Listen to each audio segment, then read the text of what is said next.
Hello everyone and welcome to my video. I'm gonna share with you briefly my CLI project.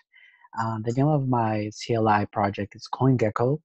The main purpose of it is to push all coin data from the Coingecko API, which is provided by Coingecko, which is a coin market platform that aggregates a lot of digital currencies or cryptocurrencies by different types of benchmarks, such as market cap, volume, and it also aggregates from different markets, exchange markets. So let's get to it and let's see. Let's take a look at my project. So first, the program is welcoming you, and there is an option for you to get through it if you know the options, the features, or you can just check the menu to see what options we have.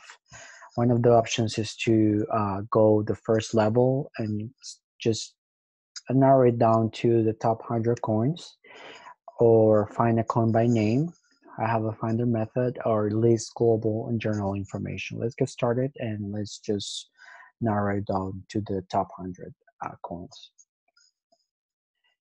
Here my API class, which is opening up the different endpoints that I give them.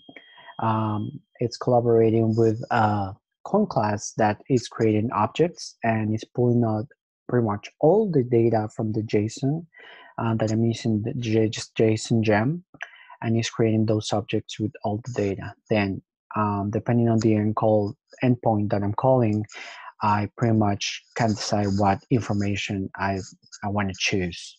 So this particular endpoint is just looking at the top 100 coins, and I'm just printing out the number and the name of coin as an object. Here it gives the option to go a level deep if you want to check one of those 100 coins. So let's actually do that. Let's try Zcoin 75.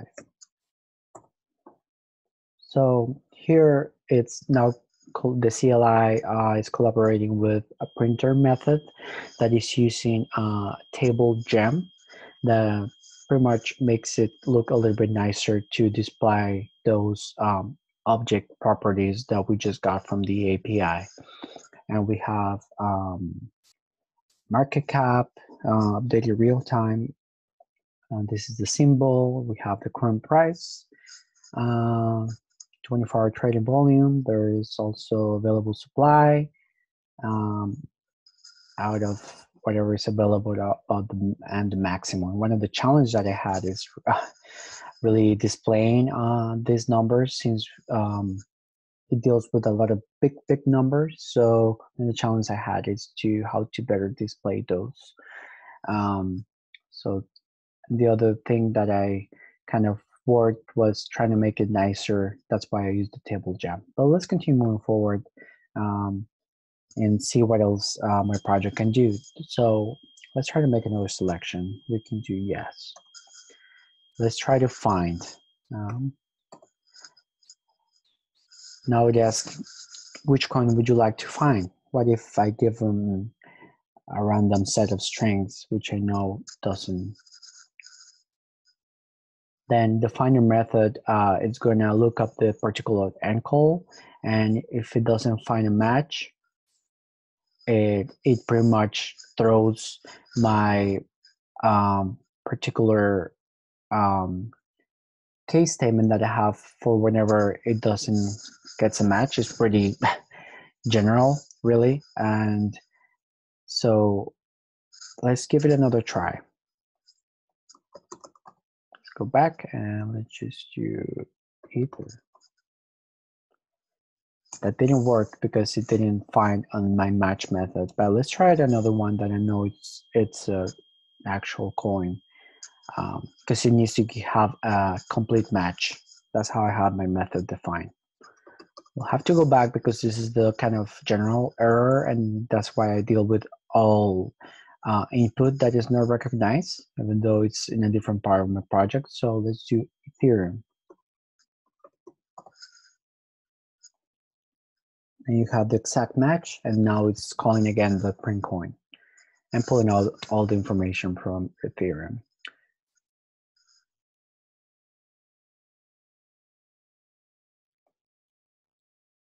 Okay,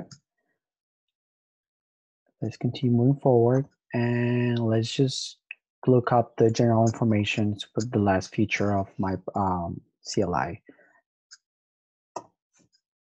It's pulling out again. Now it's I had a separate class from global class that's collaborating with a specific endpoint and creating particular objects out of the data that is received, and then using again table gem. So here we currently have over 5,000 coins, and again displaying those numbers, and it was one of the challenges that I had. And what if we do no, or we do like random string of characters, again throws that same error, and takes me back. What would you like to do? If I could quit or exit, it quits the program and then it clears the console. So I hope you guys enjoyed it. This is my first project. It's also my first time publishing it on RubyGem. It's available as Coingecko on RubyGems. So I hope you guys enjoyed, and feel free to give me any feedback. Thank you so much.